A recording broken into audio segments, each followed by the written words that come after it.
Donc, suite de la partie 4 consacrée aux méthodes Monte-Carlo. Euh, donc, après avoir vu l'introduction aux méthodes Monte-Carlo en compagnie de mon chat, j'ai essayé de m'en débarrasser. On va attaquer une partie assez importante qui est la combinaison linéaire de variables aléatoires indépendantes. Et on verra des propriétés qui nous seront utiles pour la suite, notamment la gestion des biais, où on fera des différences de variables aléatoires, d'accord. Et globalement, les méthodes de Monte-Carlo, on les retrouvera dans l'incertitude composée, bien entendu. Donc allez, c'est parti. Je reviens sur le tableur ici. On va maintenant commencer par fabriquer des variables aléatoires avec la méthode inverse telle qu'on l'a vue. Et puis on va les combiner sous cette forme-là, c'est-à-dire c'est une combinaison linéaire. Donc on va définir deux paramètres, deux constantes on mettra les valeurs que l'on veut, petit a et petit b, et on va fabriquer la variable ax1 plus bx2. Voilà. x1 et x2 étant indépendants. Alors pour commencer, je vais définir mes paramètres vrais. Je vais prendre une moyenne de 2. Ici, un écart type, je vais prendre un écart type de 5. Et je vais prendre une variable, alors c'est souvent utilisé en statistique, je pourrais prendre des paramètres différents, ça n'apporterait pas grand-chose. Je vais fabriquer une seconde variable x2, dite IID. IID, ça veut dire indépendante, mais identiquement distribuée. Donc je prends les mêmes paramètres. On reviendra très souvent, on utilise un grand nombre de variables IID, et notamment avec les lois normales centrées réduites, c'est-à-dire de moyenne nulle et d'écart type 1. Voilà. Donc là, je prends ces deux valeurs-là, et donc je vais fabriquer mes deux variables aléatoires. Donc je prends pour ça, comme on a vu, la loi normale inverse. Ici, je vous rappelle, c'est là qu'on rentre le random, donc aléa. Donc en fait, cet aléa, il probabilise la valeur y, d'accord. Et et Excel s'occupe de tout. Donc, alors un grand merci à tous les gens qui sont allés chercher ces fonctions inverses, parce que mathématiquement, c'est vraiment tout sauf simple. D'accord. Donc l'espérance, c'est la moyenne, on reviendra. Et l'écart type, c'est ici. Donc on a vu ces valeurs-là, je les ai figées. Donc je fais OK. Voilà, j'ai une première valeur x1 que je peux propager. Donc j'en obtiens 10 000. Pour faire simple, regardez, pour aller calculer x2, je prends pour l'instant la même variable, mais ici, elle ne serait pas indépendante, parce qu'elle n'allait même pas... Enfin, si elle serait indépendante, mais ce n'est pas les bons paramètres. Donc je vais juste aller chercher les paramètres mu2 qui pourraient être différents. C'est ce que je voulais dire. Voilà. Il suffit de faire ça, donc vous voyez, c'est rapide. Et j'ai ma deuxième variable x2 qui suit les mêmes paramètres, mais qui est totalement indépendante de x1. On verra plus tard, on fabriquera des variables corrélées, vous allez voir, c'est amusant. Et donc maintenant, je vais construire la variable y suivant ce modèle-là. Alors l'objectif, c'est de montrer que lorsqu'on fabrique une variable aléatoire suivant cette combinaison linéaire, eh bien on introduit à ce moment-là ce qu'on appelle l'opérateur espérance. On va aller calculer l'espérance de y. Alors c'est quoi l'espérance ? Je vous rappelle, une variable aléatoire, c'est un peu une abstraction. Un opérateur, c'est aussi une abstraction mathématique. Et lorsqu'on applique l'opérateur espérance à une variable aléatoire, eh bien, on obtient sa moyenne vraie. D'accord ? Donc ici, on peut montrer assez facilement que l'espérance de y, c'est a fois l'espérance de x1 plus b fois l'espérance de x2. L'espérance de x1, c'est mu1. L'espérance de x2, c'est mu2, ici. Et donc, on obtient a mu1 plus b mu2. Si petit a et petit b sont égaux à 1, alors je vais rentrer les valeurs avant de les oublier. Je vais mettre 1 et 1, voilà. Si petit a, par exemple, et petit b sont tous les deux égaux à 1, on obtient la somme des espérances. Donc on dit rapidement, l'espérance de la somme, ou la moyenne de la somme, c'est la somme des moyennes. Donc voilà, c'est quelque chose d'assez intuitif et qui se démontre assez facilement. L'opérateur variance maintenant. Alors la variance, c'est quoi ? La variance, c'est le carré de l'écart type. Lorsqu'on fait des mathématiques, je dirais, sur papier, de façon analytique, c'est la grandeur que l'on utilise, plus que l'écart type. Donc la variance de y, par définition, si vous prenez une variable aléatoire dont l'écart type est égal à sigma, bien, la variance de cette variable aléatoire, ce sera sigma carré. Et donc on peut montrer que la variance de cette loi y, c'est a carré variance de x1 plus b carré variance de x2. Et donc, lorsqu'on revient à l'écart type, on met tout ça sous une racine carrée, et on obtient ici en particulier racine carrée de a carré sigma x1 carré plus b carré sigma x2 carré. Ce qui est notable ici, c'est que la constante, elle sort, mais élevée au carré. Alors déjà, bien sûr, après, ça change sa valeur en soi, ça change surtout, éventuellement, si elle était initialement négative, bien, ça devient une valeur positive. On va voir une conséquence immédiate. Si petit a et petit b, là encore, sont égaux à 1 tous les deux, comme c'est le cas ici, par exemple, eh bien, on dit rapidement que la variance d'une somme, c'est la somme des variances. Et puis, ça veut dire qu'on obtient en vérité l'écart type d'une somme, c'est la somme des écarts types, mais c'est une somme quadratique. D'accord ? Que l'on retrouve ici. Bon, ben, il n'y a plus qu'à, on va vérifier. Alors, si vous voulez bien, on va exprimer les valeurs théoriques. On va appliquer ces deux formules-là, puisqu'on connaît les paramètres vrais, on connaît les constantes A et B, et on va voir si les méthodes de Monte-Carlo permettent de retrouver ce que nous dit la théorie. Et c'est là que c'est intéressant, le Monte-Carlo, je vous le dis, c'est dire, voilà, en théorie, je devrais avoir ça, je vais essayer de reproduire mon système. Mon système, il n'est pas parfait, ça fluctue, il y a tout qui bouge, j'ai éventuellement des incertitudes, mais est-ce que globalement, je retrouve la valeur théorique attendue, d'accord ? Comme ça qu'on peut construire des tests aussi, des tests dits statistiques.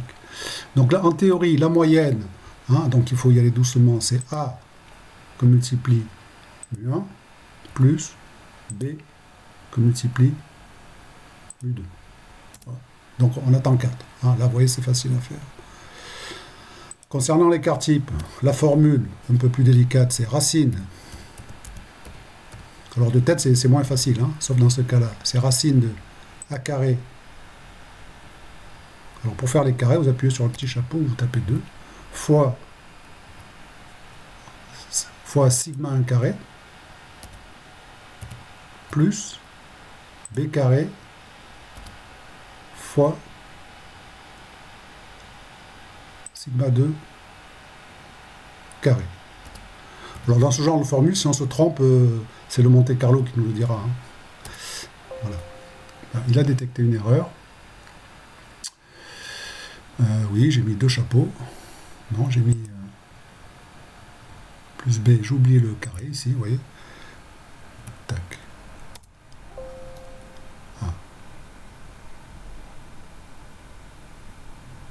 Ah oui, j'ai oublié. Ah oui. Petite formule délicate à taper, surtout quand on tourne une vidéo. Voilà. Donc on obtient 7,07. Je dirais quelque part c'est plus facile à faire par Monte-Carlo que ce petit calcul-là. D'accord ? Et maintenant on va fabriquer la variable y. Alors la variable y, comment on va la fabriquer ? Eh bien on va simplement, ligne par ligne, reproduire cette formule-là, tout simplement. Donc ça sera à fois, donc la première réalisation, ça sera à fois la première réalisation de x1 plus b fois la première réalisation de x2. Voilà. Alors on va propager les valeurs. Alors, dans un premier temps, ça ne va pas s'afficher ici, puisque l'histogramme ne va pas s'afficher, il faut rentrer les valeurs, il faut les calculer. Voilà, je fais mes 10 000 réalisations de AX1 plus BX2. Et puis ici, je vais aller estimer, je vais aller chercher l'espérance expérimentale, donc je fais la moyenne de mes 10 000 valeurs.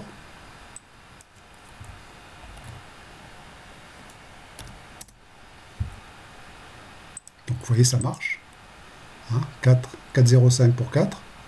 Alors on finit, on en rediscute après. Et ici, donc je fais la fonction écart type. Toujours la même astuce, prenez les premières valeurs, CTRL, SHIFT, flèche vers le bas, tirez la parenthèse, Enter. Voilà. Et on obtient 7,10. Alors notez que si je retire mes valeurs donc en appuyant sur F9, Y va fluctuer. Donc vous voyez, petit a, les paramètres sont bien estimés. On n'a pas la valeur théorique exacte. Il y a un écart. Alors c'est pas une incertitude, c'est un écart parce que je connais la valeur vraie. Ça c'est l'intérêt de la simulation aussi. C'est vous qui rentrez des valeurs vraies. Vous connaissez ab initio les valeurs vraies. Là ça devient intéressant en Monte-Carlo.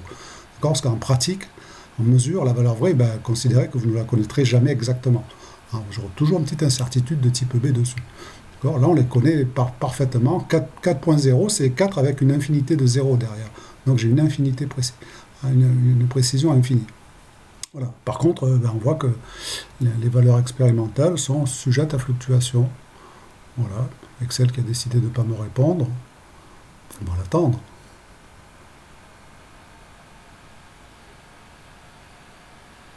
Voilà, ça peut durer. Voilà. Donc on voit les fluctuations. Alors, j'ai pas pris 5 au hasard, hein, parce que de tête, ça se fait assez rapidement. Hein, si vous faites 5 au carré, ça fait 25, plus 5 au carré, 25, ça fait 50. Sous la racine, ça fait 50. Et ça fait effectivement, ça fait effectivement une valeur proche de 7. Hein. Racine de 49, c'est 7. Vous voyez là, au centième près, j'ai la bonne valeur. Alors on peut le refaire sur ce que je suis allé chercher, les petits carrés parfaits. Hein, voilà, c'est des valeurs telles que la somme au carré redonne un carré parfait. Donc si ici je rentre 3 et 4, je devrais trouver ici, en écart type, je devrais trouver 5. Donc je rentre 3.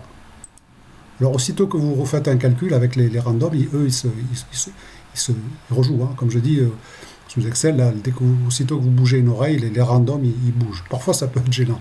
Parfois on a besoin de figer les valeurs. Donc 3, j'ai dit, et 4. Eh bien on obtient 5. D'accord. 6 au carré plus 8 au carré, ça fait 10 au carré. Donc si je mets 6 ici et 8 ici, on devrait obtenir 10 de l'autre côté. Non, 10, pardon, j'ai dit 8. Hein. 6 et 8, ça nous donne 10 en termes d'écart type. 5 et 12, ça va nous donner un écart type de 13. Hein, voilà, donc 5, 12, ça nous donne 13. Alors là, j'ai un petit problème d'affichage, oui, je sais pourquoi. Voilà, hein, parce que j'ai un écart type assez élevé. Il faut faire attention lorsqu'on construit des histogrammes des fréquences. Hein, il y a un travail souvent assez délicat sur la largeur des classes. Si vous prenez trop de classes, si vous prenez des classes trop fines, vous allez avoir 3 coups dans chaque classe. Vous aurez ce que j'appelle un peigne avec des dents cassées. Si vous prenez des classes trop larges, vous allez remplir 3 canaux. On retrouve la même problématique dans certaines mesures qui se répartissent suivant des canaux. En statistique, c'est pareil. Voilà. Donc là, normalement, j'ai optimisé les classes, le min et le max, en fonction des écarts types attendus. D'accord. Voilà. Et donc voilà les propriétés, les propriétés élémentaires des combinaisons linéaires. D'accord. Alors ça marche, ces propriétés-là marchent, même si les lois ne sont pas normales.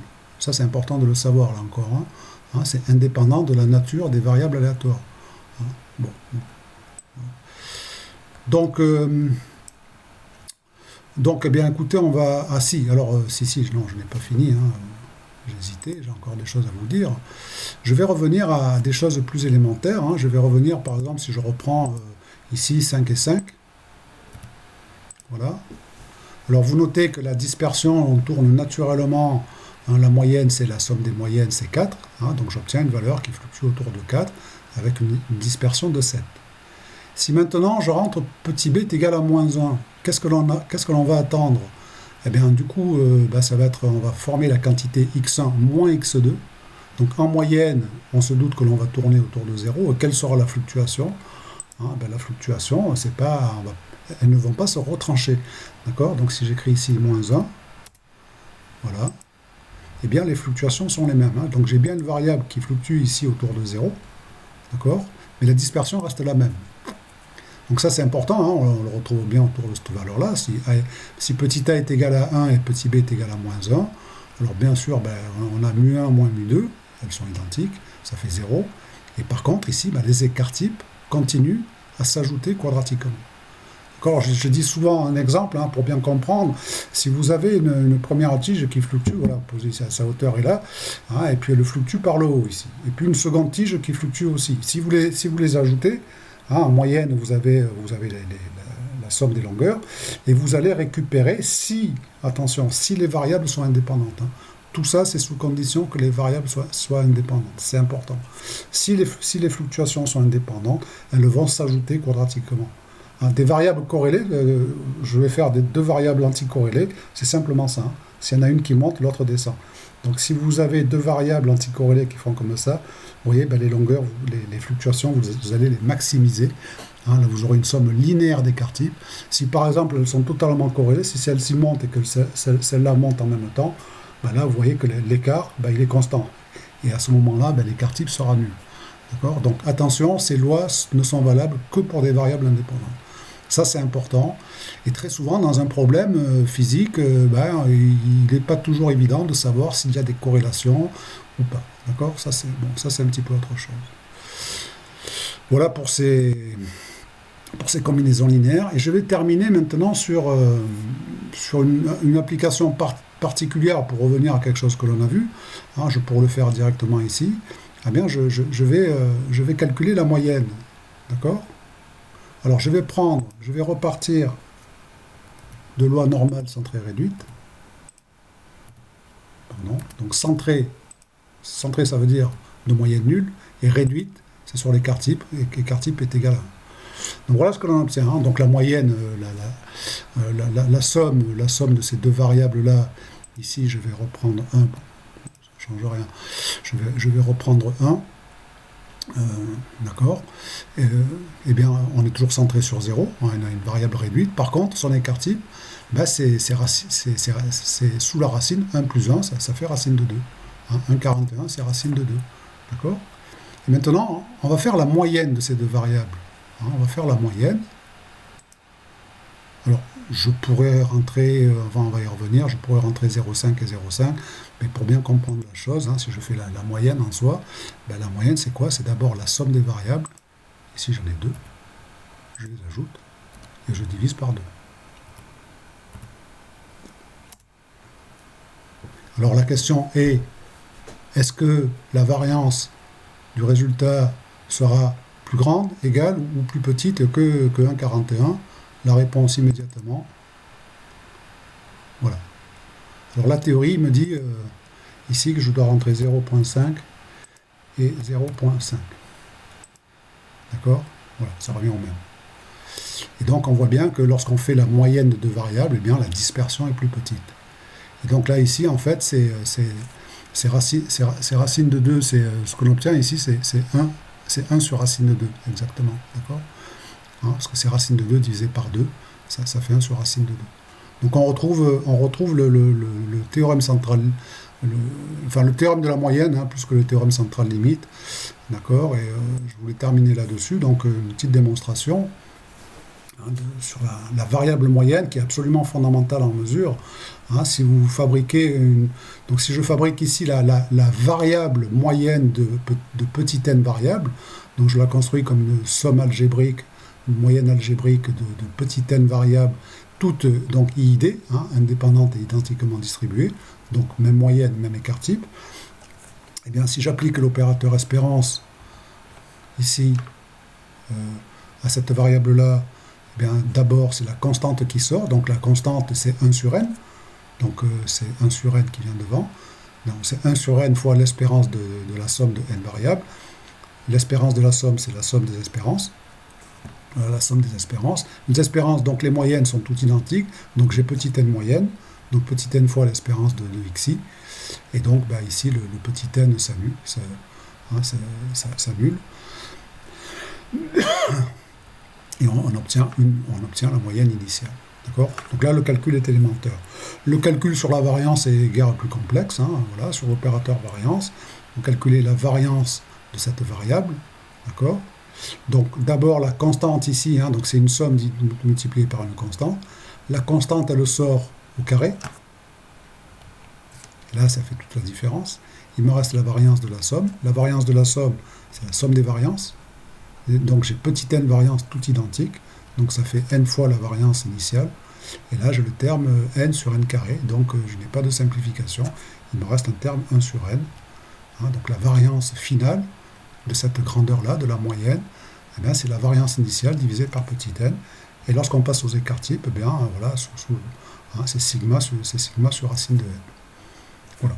Vous voyez, ça se fait en une ligne, mais c'est quelque chose qui est très puissant parce que, comme je vous l'ai dit, l'intérêt de la moyenne, c'est d'écraser les fluctuations. Voilà, tout simplement. Là encore, j'insiste, ici les variables sont bien indépendantes. J'ai pris des variables IID, indépendantes et identiquement distribuées. C'est la brique élémentaire du statisticien. Voilà, on se retrouve pour parler d'autres types de combinaisons, avec des aspects plus amusants, je trouve. Voilà, en vous remerciant.